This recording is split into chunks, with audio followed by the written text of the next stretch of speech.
जय हिंद दोस्तों, स्वागत है हमारे YouTube channel VS Career Point में। तो कैसे हैं आप लोग? आई होप के प्लेगे होंगे, आपकी जो स्टडी चलेगी बहुत ही बेहतरीन चलेगी। तो आज की क्लास में बात करने वाले हैं क्लास 12th के बायोलॉजी के बहुत ही महत्वपूर्ण ऑब्जेक्टिव क्वेश्चन। याद रखिएगा, यहाँ से काफी सारे क्वेश्चन पूछे जाएंगे, तो आपको जो है सारे क्वेश्चन को अच्छे तरीका से टिक आउट कर देना है, क्योंकि जो है आप लोग कुछ ही घंटे के बाद आप लोग जो है परीक्षा हॉल में प्रवेश करने वाले हैं। तो आप लोग घुसने से पहले, परीक्षा हॉल में प्रवेश करने से पहले आप लोग सारे क्वेश्चन को अच्छे तरीका से देख लीजिएगा। अगर यहाँ से देख लेते हैं तो काफी सारे क्वेश्चन कंफर्म हो जाएंगे और बहुत ही इंपॉर्टेंट क्वेश्चन हमने लेकर आए हैं। तो आप लोग अच्छे से सारे क्वेश्चन को देख लीजिएगा और एक भी क्वेश्चन को नजरअंदाज करने का प्रयास ना कीजिएगा। याद रखिएगा मेरे भाई, एक बार सारे बच्चे क्लास को लाइक कर लेंगे और चैनल को सब्सक्राइब कर लेंगे और हमारे ग्रुप से जुड़ने का प्रयास करेंगे। हो सकता है हम जो है आपको जो है कुछ हेल्प कर सकते हैं। याद रखिएगा, तो हमारे क्लास से जुड़ना अति आवश्यक है। तो आगे चैनल को सब्सक्राइब कीजिएगा, उसके बाद हमारे ग्रुप से जुड़ने का प्रयास कीजिएगा। डिस्क्रिप्शन में लिंक है, वहां नंबर है, याद रखिएगा, हम आप लोगों को जोड़ देंगे, मैसेज कीजिएगा। तो ठीक है, यहाँ का लाइकिन सूचक होता है। लाइकिन सूचक किसका होता है, जल्दी से बतला दीजिए। हम लोग कोई भी क्वेश्चन पर टाइम नहीं लेंगे, कोई भी क्वेश्चन पर टाइम नहीं लेंगे, फटाफट कर देंगे। याद रखिएगा, तो लाइकेन जो होता है किसका सूचक होता है, SO2 का होता है, यानी सल्फर डाइऑक्साइड का प्रदूषण होता है। ऑप्शन जो हो जाएगा बी वाला सही हो जाएगा। याद रखिएगा, यहाँ CBSE बोर्ड और बिहार बोर्ड वाले दोनों बच्चे अवेलेबल क्वेश्चन को देखेंगे। बहुत इंपॉर्टेंट क्वेश्चन हमने लेकर आए हैं मेरे भाई, याद रखिएगा। ठीक है, करें कि WHO के द्वारा ध्वनि प्रदूषण का कौन सा मानक सही है, कौन सा मानक जो होता है सही होता है। तो याद रखिएगा, वो मानक सही होता है ना 20 से 30 डेसिबल होता है। ऑप्शन ए वाला सही करेंगे, दो का ऑप्शन ए हो जाएगा। याद रखिएगा, दो का ऑप्शन ए होगा। याद रखिएगा, बहुत ही महत्वपूर्ण क्वेश्चन लेकर आए हैं और आपके फाइनल बोर्ड परीक्षा में यहाँ से काफी सारे प्रश्न पूछे जाएंगे। तो आपको हर हाल में सारे क्वेश्चन को याद कर लेना है। ठीक है, अगला क्वेश्चन देखिए क्या कह रहा है। कह रहा है कि कार्बन मोनोऑक्साइड एवं प्रमुख प्रदूषक होता है। कार्बन मोनोऑक्साइड एवं प्रमुख प्रदूषक जो होता है वो कौन होता है? तो हमने आपको बतलाया था वायु। कौन होता है? वायु, यानी हवा होता है। ऑप्शन ए वाला सही कर देंगे, 3 का ऑप्शन ए हो जाएगा। याद रखिएगा, 4 नंबर क्वेश्चन आपकी स्क्रीन पर है। अम्लीय वर्षा का पीएच मान नीचे होता है। किसके नीचे होता है? कितना से नीचे, यानी कम होता है। कितना से कम होता है? अम्लीय वर्षा का पीएच मान 5.6 से कम होता है। ऑप्शन ए वाला सही हो जाएगा। याद रखिएगा, बहुत ही इंपॉर्टेंट क्वेश्चन हमने लेकर आए। हम पर विश्वास कीजिए और अच्छे तरीका से तैयारी कीजिए अपना, ठीक है ना। याद रखिएगा, यहाँ से काफी सारे प्रश्न आएंगे अगर आप लोग अच्छे से याद कर लेते हैं तब। ठीक है, चलिए अगला क्वेश्चन की तरफ बात करते हैं। यानी 5 नंबर क्वेश्चन करेंगे, मानस अभ्यारण्य अवस्थित होता है। मानस अभ्यारण्य जो होता है कहां पर अवस्थित है? तो याद रखिएगा, असम में अवस्थित है। ऑप्शन ए वाला सही करेंगे, 5 का ऑप्शन ए हो जाएगा। याद रखिएगा, अगला क्वेश्चन यानी 6 नंबर क्वेश्चन का है, निम्नलिखित में से कौन एक जैव विविधता के स्थानीय संरक्षण की विविधता नहीं है? नहीं है, जल्दी से जो है 6 का ऑप्शन बतला दीजिए, क्या हो जाएगा? तो वनस्पति उद्यान नहीं है। ऑप्शन ए वाला सही कर देंगे, 6 का ऑप्शन ए हो जाएगा। याद रखिएगा, अगला क्वेश्चन देखिए क्या करें कि गिर राष्ट्रीय उद्यान विख्यात है। किसके लिए विख्यात होता है मेरे भाई? जल्दी से जो है शेर का जल्दी से बतला दीजिए, 7 का ऑप्शन क्या हो जाएगा? तो याद रखिएगा, शेर यानी सिंह के लिए जो होता है ये उद्यान होता है, विख्यात होता है। ऑप्शन बी वाला सही कर देंगे। याद रखिएगा, अगर हमारी बात पर थोड़ी सी आप गौर कर लेते हैं ना, तो सारे क्वेश्चन को अगर वहां पूछ देगा तो सुनकर मार देंगे वहां। याद रखिएगा, याद रहेगा। तो आप लोग अच्छे तरीका से सारे क्वेश्चन को देखने का प्रयास करें, रटने का प्रयास करें, सुनने का प्रयास करें। ठीक है, अगला क्वेश्चन क्या कर रहा है? क्वेश्चन नंबर 8 क्या करा है? करे कि राष्ट्रीय उद्यान में सुरक्षा प्रदान की जा सकती है। राष्ट्रीय उद्यान में सुरक्षा जो होता है वो कहां पर प्रदान की जा सकती है? तो याद रखिएगा, फ्लोरा और फाउन में की जा सकती है। ए और बी दोनों हो जाएगा। ऑप्शन डी वाला सही हो जाएगा, 8 का ऑप्शन डी होगा। याद रखिएगा, अगला क्वेश्चन यानी 9 नंबर क्वेश्चन का करेगा, विश्व संरक्षण दिवस कब मनाया जाता है? विश्व संरक्षण दिवस जो आता है वो कब मनाया जाता है? तो याद रखिएगा, विश्व संरक्षण दिवस जो होता है 28 जुलाई को मनाया जाता है। ऑप्शन बी वाला सही करेंगे। याद रखिएगा, एक बार सारे बच्चे क्लास को लाइक कर लेंगे। जितने भी बच्चे मेरे क्लास को देख रहे हैं वो सारे बच्चे क्लास को लाइक करके और चैनल को सब्सक्राइब कर लेंगे, सारे बच्चे, ठीक है ना। याद रखिएगा, अगला क्वेश्चन देखिए क्या कह रहा है। 10 नंबर क्वेश्चन आपकी स्क्रीन पर है, कह रहे कि भारत की जैव विविधता विश्व की कुल जैव विविधता की कितना प्रतिशत है? कुल मतलब कितना प्रतिशत है? तो याद रखिएगा मेरे भाई, क्योंकि हमने बतलाया था कल ही की शाम के क्लास में, हमने बतलाया था कि 8.1% होती है। ऑप्शन बी वाला सही हो जाएगा, 10 का ऑप्शन ए हो जाएगा। याद रखिएगा, अगला क्वेश्चन देखिए क्या कह रहा है। देखिए 10 का ऑप्शन ए थोड़ा होगा, बी होगा, ठीक है ना, बी होगा। याद रखिएगा। हाँ, चलिए क्वेश्चन नंबर 11 क्या कर रहा है कि चरण समुदाय किस क्षेत्र में पाया जाता है? चरण समुदाय जो होता है याद रखिएगा संतुलित क्षेत्र में पाया जाता है। ऑप्शन ए वाला सही होगा। याद रखिएगा, ठीक है। चलिए क्वेश्चन नंबर 42 11 नंबर क्वेश्चन क्या कर रहा है? कह रहा है ना, जब नर और मादा गैमेट से युग्मनज होता है, युग्मन होता है, तो यह क्या कहलाता है? कहने का मतलब जब नर और मादा का निर्माण होता है तो क्या बनता है? तो जाइगोट बनता है। तो जाइगोट किस में बनता है? तो याद रखिएगा मेरे भाई, जाइगोट जब बनेगा वो तो बनेगा अलैंगिक जनन में बनेगा, यानी नर और मादा अलग अलग होंगे, उसमें जो होगा जाइगोट बनेगा। ऑप्शन ए वाला सही होगा, याद रखिएगा। ठीक है, चलिए क्वेश्चन नंबर 13 नंबर क्वेश्चन का, द्विखंडन किस में पाया जाता है? द्विखंडन जो होता है अमीबा और पैरामीशियम दोनों में होता है, याद रखिएगा। तो ए और बी दोनों हो जाएगा, ऑप्शन डी वाला सही कर देंगे। 13 का ऑप्शन डी हो जाएगा, याद रखिएगा। अगला क्वेश्चन यानी 14 नंबर क्वेश्चन करें, युग्मक युग्मक जनन होता है, युग्मक जनन में बनता है, क्या बनता है? युग्मक जनन में जो मेरे भाई क्या बनता है? 44 का 14 का ऑप्शन क्या हो जाएगा? तो याद रखिएगा, युग्मक जनन में जो होता है नर तथा मादा युग्मक दोनों बनता है, ऑप्शन सी वाला सही करेंगे, याद रखिएगा। अगला क्वेश्चन 15 नंबर क्वेश्चन करें कि इनमें से कौन भाग द्विगुणित है? इनमें से कौन सा भाग जो होता है द्विगुणित का उदाहरण होता है? तो याद रखिएगा 15 का ऑप्शन जो हो जाएगा ये हो जाएगा युग्मनज, जिसे हम लोग जाइगोट कहते हैं। किसे हम लोग क्या कहते हैं? जाइगोट कहते हैं, याद रखिएगा। चलिए क्वेश्चन नंबर 16 क्या कर रहा है? कह रहा है ना कि एक पारिस्थितिक तंत्र में हरे पौधे हैं, एक पारिस्थितिक तंत्र में हरे पौधे कहलाते हैं, क्या कहलाते हैं? तो याद रखिएगा 16 का ऑप्शन जो हो जाएगा ना ये हो जाएगा, उत्पादक कहलाते हैं, ऑप्शन ए वाला सही करेंगे, याद रखिएगा। अगला क्वेश्चन 17 नंबर क्वेश्चन का रहना, अपघटक होते हैं, अपघटक कौन कहलाते हैं? तो स्वपोषक कहलाते हैं, ठीक है ना। अपघटक जैसे पेड़ पौधा, हरे घास बाग हो जाएगा, याद रखिएगा। ठीक है, अगला क्वेश्चन 18 नंबर क्वेश्चन का मिमिक्री का उपयोग क्या उपयोगिता है? मिमिक्री का उपयोगिता है, जल्दी से जो है 18 का ऑप्शन बतला दीजिए क्या हो जाएगा? तो ये ए और सी दोनों है, क्या है? ए और सी दोनों है, ऑप्शन डी वाला सही करेंगे, याद रखिएगा। अगला क्वेश्चन 19 नंबर क्वेश्चन का रहना, जल धारण क्षमता किस इनमें से किसका गुण है? जल धारण क्षमता इनमें से किसका गुण होता है? 19 का ऑप्शन जो हो जाएगा मेरे भाई ये हो जाएगा, मृदा का गुण होता है, ऑप्शन ए वाला सही करेंगे। ठीक है, अगला क्वेश्चन 20 नंबर क्वेश्चन करें, रामदेव मिश्र का नाम किस क्षेत्र में अनुसंधान से जुड़ा है? अनुसंधान से जुड़ा है, जल्दी से जो है 20 का ऑप्शन बतला दीजिए क्या हो जाएगा? तो पारिस्थितिक में जुड़ा है, ठीक है, ऑप्शन ए वाला सही करेंगे, याद रखिएगा। अगला क्वेश्चन 20 और 21 नंबर क्वेश्चन करें, जलमग्न पौधे में रंध्र रहते हैं, जलमग्न पौधे में रंध्र जो रहते हैं वो कहां पर रहते हैं? तो याद रखिए किसी भी सतह पर नहीं रहता है, ऑप्शन सी वाला सही कर देंगे। 21 का ऑप्शन सी हो जाएगा, याद रखिएगा। 22 नंबर क्वेश्चन का रहना कि एंटाट्रफ्स बीजांड होता है, एंटाट्रफ्स बीजांड जो होता है वो किसमें वो देखा गया है? तो याद रखिएगा मेरे भाई 22 का ऑप्शन जो हो जाएगा बी हो जाएगा, उल्टा है होता है। कि कैसा होता है? उल्टा होता है, याद रखिएगा। इस सारे प्रश्नों को अच्छे तरीके से याद रखिएगा, क्योंकि हमने पहले ही बोला था कि आपको जो है कोई भी क्वेश्चन पर हम लोग टाइम नहीं देंगे और सारे क्वेश्चन को किसी भी हाल में देखेंगे, क्योंकि यहाँ जो है देखने की केवल टाइम है, ठीक है ना, सुनने की टाइम है, याद रखिएगा। यहाँ रटने की अब टाइम नहीं है, इसलिए आप लोग केवल देखते जाइए, 2x करके देखिए, 2x करके देखिए, जल्दी जल्दी क्लास खत्म हो जाएगा, याद रखिएगा, और क्वेश्चन भी सारा समाप्त हो जाएगा। ठीक है, अगला क्वेश्चन 23 नंबर क्वेश्चन का रहना, इनमें से किसमें जो होता है एरिल का नहीं पाया जाता है? इनमें से किसमें जो होता है एरिल नहीं पाया जाता है? तो 23 का ऑप्शन जो हो जाएगा सी हो जाएगा, आम में जो होता है एरिल नहीं पाया जाता है, ऑप्शन सी टिक कर देंगे। ठीक है, 24 नंबर क्वेश्चन का, जाइगोट से भ्रूण बनने के तक की क्रिया को हम लोग क्या कहते हैं? जाइगोट से भ्रूण बनने तक की क्रिया को हम लोग क्या कहते हैं मेरे भाई? तो याद रखिएगा एमनियोनिक कहते हैं, ऑप्शन ए वाला सही करेंगे, याद रखिएगा। अगला क्वेश्चन 25 नंबर क्वेश्चन क्या करें, नर हार्मोन की उत्पत्ति कहां से होती है? नर हार्मोन की उत्पत्ति जोन होती है वो कहां से होती है? तो वृषण से होती है, ऑप्शन बी वाला सही करेंगे, याद रखिएगा। बहुत ही महत्वपूर्ण प्रश्न है, मैं जितना प्रश्न करा रहा हूं ना बहुत ही महत्वपूर्ण प्रश्न करा रहा हूं, तो आप लोग अच्छे से सारे क्वेश्चन को याद रखिएगा।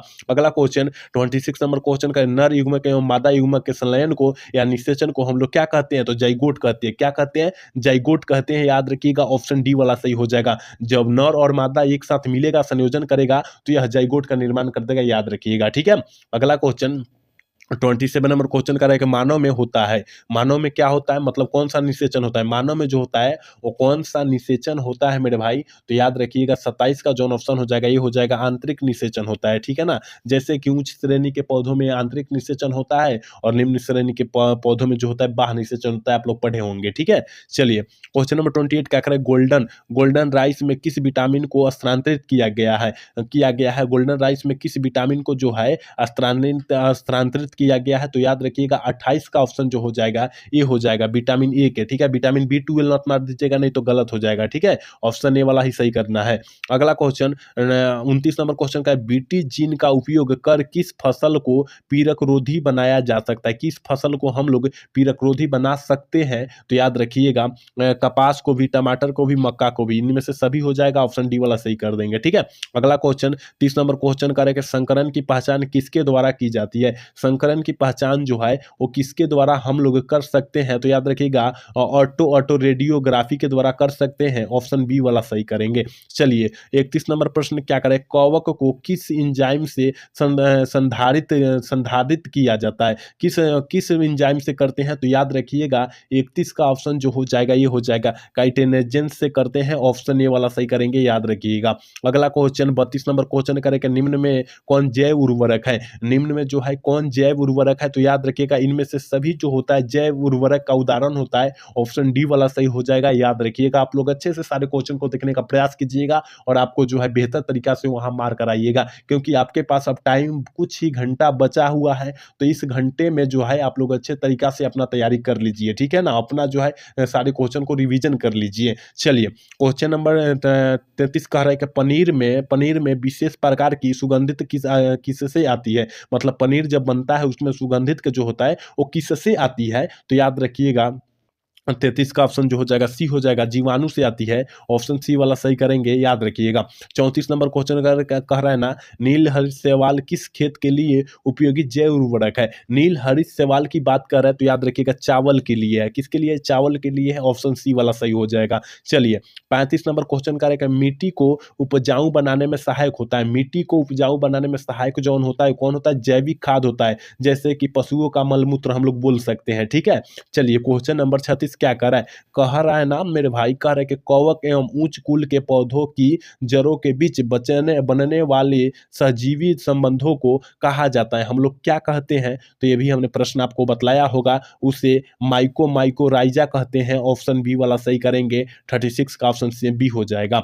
37 नंबर क्वेश्चन कर रहे, इडली एवं डोसा का आटा किस सूक्ष्म जीव के प्रयोग से बनाया जाता है? इडली और डोसा, ठीक है ना। इडली और डोसा आप लोग नाम सुने होंगे, सारे बच्चे सुने होंगे नाम, ठीक है। तो याद रखिएगा किस जीव से हम लोग बनाते हैं? तो याद रखिएगा 37 का ऑप्शन जो हो जाएगा मेरे भाई वो जो हो जाएगा बी हो जाएगा, याद रखिएगा। ऑप्शन बी वाला सही करेंगे। अगला क्वेश्चन 38 नंबर क्वेश्चन करेंगे, पुस्सा भुस्सा पुस्सा शुभ्रा का किस्म है। एक किस्म है, जल्दी से जो है 38 का ऑप्शन बतला दीजिए क्या हो जाएगा? फूल गोभी का एक किस्म है। ऑप्शन बी वाला सही करेंगे, याद रखिएगा। आप लोग याद रखिएगा क्योंकि हमने पहले ही बोला है कि एक भी क्वेश्चन पर हम लोग टाइम नहीं देखेंगे, केवल यहाँ पर जो है आपको जो है बतलाते जाएंगे और आप लोग समझते जाइएगा, ठीक है। हमने पहले ही बोला है आपको। चलिए क्वेश्चन नंबर 39 नंबर क्वेश्चन करें, उच्च पैदावार एवं रोग प्रतिरोधी सोनालिका एवं कल्याण सोना किसकी किस्म होती है? किसकी किस्म होती है? तो याद रखिएगा गेहूं की किस्म होती है। ऑप्शन बी वाला सही करेंगे। अगला क्वेश्चन देखिए, कह रहा है प्रत्येक जीवित पादप कोशिका से पूर्ण पौधा बन जाता है, इस गुण को हम लोग क्या कहते हैं? इस गुण को हम लोग क्या कहते हैं पोटेंसी कहते हैं। ऑप्शन सी वाला सही करेंगे। और क्वेश्चन 30 है, याद रखिएगा, आप लोग जल्दी जल्दी देख लीजिए। कह रहा है ना कि सोमाक्लोन विविधता किनके द्वारा प्राप्त की जाती है? सोमाक्लोन विविधता जो होती है वो किसके द्वारा प्राप्त की जाती है? ऊतक संवर्धन। ऑप्शन ए वाला सही होगा, याद रखिएगा।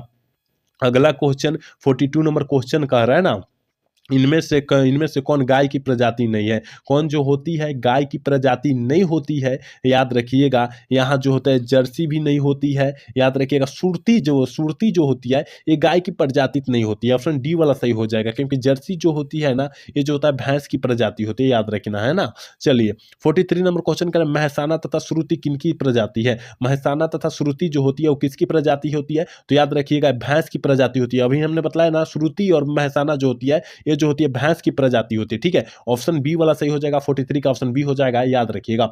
अगला क्वेश्चन 44 नंबर क्वेश्चन क्या कर रहा है, क्षय रोग का संक्रमण मुख्यतः किसके द्वारा होता है? क्षय रोग का संक्रमण जो होता है मुख्यतः किसके द्वारा होता है? तो याद रखिएगा हवा के द्वारा या वायु के द्वारा, याद रखिएगा। ऑप्शन ए वाला सही होगा। अगला क्वेश्चन कह रहा है यौन संचालित रोग है। यौन संचालित रोग जो होता है गोनोरिया होता है, सिफिलिस होता है, टाइफाइड होता है, एड्स होता है। तो यहाँ से गोनोरिया दिया है, सिफिलिस भी नहीं दिया है, गोनोरिया दिया है, ऑप्शन सी वाला सही कर देंगे। याद रखिएगा, गोनोरिया होता है, सिफिलिस होता है, एड्स होता है, हर्पिस विषाणु होता है, 4 गो होता है यौन संचालित रोग। आप लोग चारों का नाम याद रखिएगा, है ना।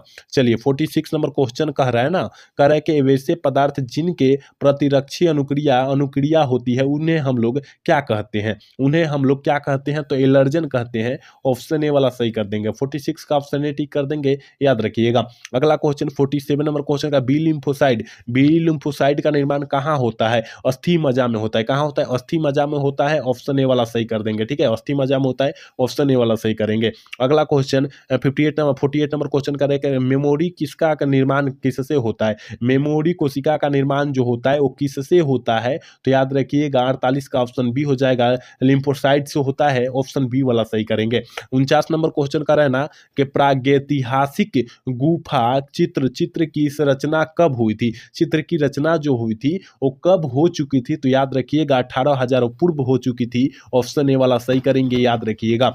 50 नंबर क्वेश्चन करें कि जावा कॉपी मानव की कपाल क्षमता थी कितनी होती थी, तो याद रखिएगा जावा कॉपी कह रहा है, तो याद रखिएगा कितना मारेंगे मेरे भाई, 900 सीसी मारेंगे, कितना 900 सीसी, ऑप्शन ए वाला सही करेंगे, याद रखिएगा। और 20 क्वेश्चन बचा हुआ है, जल्दी जल्दी देख लेते हैं। पर एक अत्यधिक अल्कोहल पीने से शरीर का कौन सा अंग सबसे ज्यादा प्रभावित होता है, शरीर का अंग जो होता है कौन सा खराब हो जाता है, तो यकृत, जिसे हम लोग किडनी कहते हैं, वो खराब हो जाता है, ठीक है ना। अल्कोहल मतलब दारू होता है, और दारू पीने से जो होता है यकृत खराब हो जाता है, याद रखिएगा, ठीक है। अगला क्वेश्चन 52 नंबर क्वेश्चन कह रहा है ना, विश्व स्वास्थ्य दिवस हर वर्ष कब मनाया जाता है, विश्व स्वास्थ्य दिवस कह रहा है मेरे भाई, तो हर वर्ष जो होता है यह कब मनाया जाता है, तो 7 अप्रैल को मनाया जाता है, ऑप्शन बी वाला सही कर देंगे, ठीक है। अगला क्वेश्चन देखिए, कह रहा है ना, ओके जीन इनमें से किसके लिए उत्तरदायी होता है, ओके जीन जो होता है इनमें से किसके लिए जो होता है उत्तरदायी होता है, तो कैंसर के लिए उत्तरदायी होता है, ऑप्शन ए वाला सही करेंगे, याद रखिएगा। आप लोग फटाफट क्लास को लाइक कर लीजिए, चैनल को सब्सक्राइब भी कर लेना है, आपको फटाफट क्लास को लाइक करके और चैनल को सब्सक्राइब कर लेना है, क्योंकि हम आपके लिए इतना मेहनत कर रहे हैं और आप हमारे लिए छोटा सा प्रयास नहीं कर रहे, वो प्रयास आपको करना होगा और जल्दी करिए, ठीक है। चलिए क्वेश्चन नंबर 54 क्या करे कि जीवाश्म समानता किसमें पाए जाते हैं, जीवाश्म समानता जो होता है वो किसमें पाया जाता है, तो याद रखिएगा यहाँ किसमें पाया जाता है, तल चट्टी चट्टान में पाया जाता है, ऑप्शन सी वाला सही होगा, ठीक है। अगला क्वेश्चन 55 नंबर क्वेश्चन का रहना, केंद्रक प्रतिरोपण तकनीक की खोज किनके द्वारा की गई है, केंद्रक कह रहा है, ठीक है ना, केंद्रक कह रहा है, तो याद रखिएगा ब्रिग्स के द्वारा, ठीक है, ऑप्शन सी वाला सही करेंगे, याद रखना है। अगला क्वेश्चन देखिए, न्यूक्लिक अम्ल परिमर होता है, न्यूक्लियोटाइड का जो होता है न्यूक्लिक अम्ल परिमर होता है, ऑप्शन ए वाला सही करेंगे, 56 का ऑप्शन ए वाला सही करेंगे, याद रखिएगा। 57 नंबर क्वेश्चन का रहना, कॉपर टी का कार्य होता है फर्टिलाइजेशन को रोक देना, कॉपर टी का कार्य क्या होता है, फर्टिलाइजेशन को रोक देना, याद रखिएगा, ऑप्शन जो हो जाएगा सी वाला सही होगा, याद रखिएगा। चलिए क्वेश्चन नंबर 58 क्या करे गर्भ निरोधक गोली में मौजूद प्रोजेस्टेरॉन किस कार्य के लिए होता है, किस कार्य के लिए होता है, तो याद रखिएगा 58 का ऑप्शन बी हो जाएगा, के रोकने के लिए होता है, ऑप्शन बी वाला सही करेंगे, याद रखिएगा। चलिए क्वेश्चन नंबर 59 क्या कह रहा है, कह रहे कि निम्नलिखित में से कौन गर्भाशय के अस्तर पर प्रत्यारोपित होता है, कौन जो होता है गर्भाशय के अस्तर पर प्रत्यारोपित होता है, तो याद रखिएगा 59 का जो ऑप्शनवा हो जाएगा मेरे भाई, और डी हो जाएगा, ब्लास्टोसिस्ट जो होता है प्रत्यारोपण के गर्भाशय के प्रत्यारोपण पर आरोपित होता है, ऑप्शन डी वाला सही करेंगे, ठीक है। अगला क्वेश्चन 60 नंबर क्वेश्चन क्या कर रहा है, निम्न में से कौन सी अगुणित संरचना है, निम्न में से कौन सी जो होती है अगुणित संरचना का उदाहरण होता है, तो याद रखिएगा 60 का जो ऑप्शन हो जाएगा वो क्या हो जाएगा, डी हो जाएगा, बी और सी दोनों, यानी अंडाणु और युग्मक जो होता है अगुणित संरचना होता है, याद रखिएगा, ऑप्शन डी वाला सही करेंगे, ठीक है। अगला क्वेश्चन देखिए क्या कर रहा है, 61 नंबर क्वेश्चन कर रहा है कि एक स्वस्थ महिला पूरे जीवन काल में उत्पन्न कुल अंडों की संख्या होती है, कितनी होती है, तो 400 होती है, हमने पहले ही बतला दिया था, याद रखिएगा, ऑप्शन बी वाला सही होगा, याद रखिएगा, ठीक है।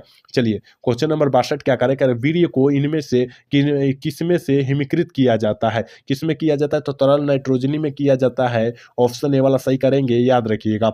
अगला क्वेश्चन देखिए 63 नंबर क्वेश्चन करें, निम्नलिखित में से किसका बीज चोल नहीं खाया जाता है, किसका बीज चोल हम लोग नहीं खाते हैं, तो याद रखिएगा बीज चोल नहीं खाते हैं कह रहा है, ठीक है। आप लोग क्वेश्चन को पढ़िएगा, तो यानी सेब का बीज चोल हम लोग नहीं खाते हैं, ऑप्शन डी वाला सही कर देंगे, यानी लीची का, जायफल, शरीफा का, जायफल का बीज चोल खाते हैं, याद रखिएगा, ठीक है। चलिए क्वेश्चन नंबर 64 कर रहा है ना, परागकण मुख्यतः है।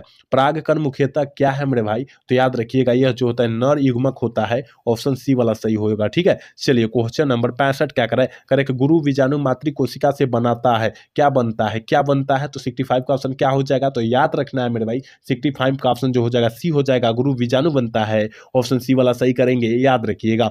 यहाँ सारे प्रश्न इंपॉर्टेंट प्रश्न है, याद रखना होगा आपको। कह रहे कि मादा जंतु किस में मध्य चक्र होता है? यहाँ मध्य चक्र जो होता है वो किस में होता है? मध्य चक्र की बात किया जा रहा है, तो मध्य चक्र जो होता है वो गाय में होता है, लेकिन ऋतुस्राव चक्र की बात किया जाए मनुष्य, बंदर, चिंपैंजी सभी में होता है, ठीक है, याद रखिएगा। तो यहाँ ऑप्शन डी हो जाएगा, क्योंकि मध्य चक्र की बात किया जा रहा है, ठीक है। चलिए क्वेश्चन नंबर 67 क्या कर, प्याज में प्रवर्धन किसके द्वारा होता है? प्याज में जो प्रबंधन होता है वो किसके द्वारा होता है? तो बल्ब के द्वारा होता है। ऑप्शन डी वाला सही होगा, याद रखिएगा। 68 नंबर क्वेश्चन करें, निम्न में से कौन द्विगुणित संरचना है? कौन जो है द्विगुणित संरचना का उदाहरण है? तो याद रखिएगा मेरे भाई, युग्मनज जौन होता है ना, वो द्विगुणित संरचना का उदाहरण होता है, याद रखिएगा। ऑप्शन सी वाला सही होगा, याद रखना है।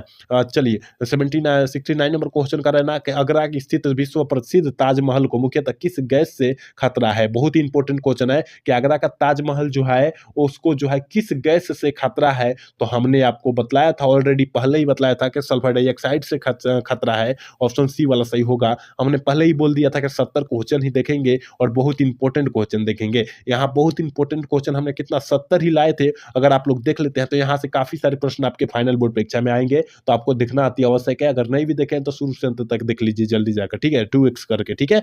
तो ये कह रहे कि आम की लगभग कितनी एसपीजी भारत में मिलती है या उगाई जाती है? तो याद रखिएगा कितनी मिलती है? 1000 से अत्यधिक मिलती है। ऑप्शन डी वाला सही कर देंगे, याद रखिएगा। तो यहाँ हमने 70 क्वेश्चन बतलाया और आज के फाइनल परीक्षा के लिए बहुत ज्यादा इंपॉर्टेंट क्वेश्चन है, तो आप लोग सारे क्वेश्चन को अच्छे तरीका से रट जाइएगा, क्योंकि आपके फाइनल बोर्ड परीक्षा में इसी तरह जो है हूबहू प्रश्न आ जाएगा। तो आपको जो है किसी भी हाल में और किसी परिस्थिति में वहां मार कर ही आना है। और आज का क्लास कैसा लगा? अगर अच्छा लगा हो तो चैनल को सब्सक्राइब और लाइक करना ना भूलिएगा। जय हिंद, जय भारत।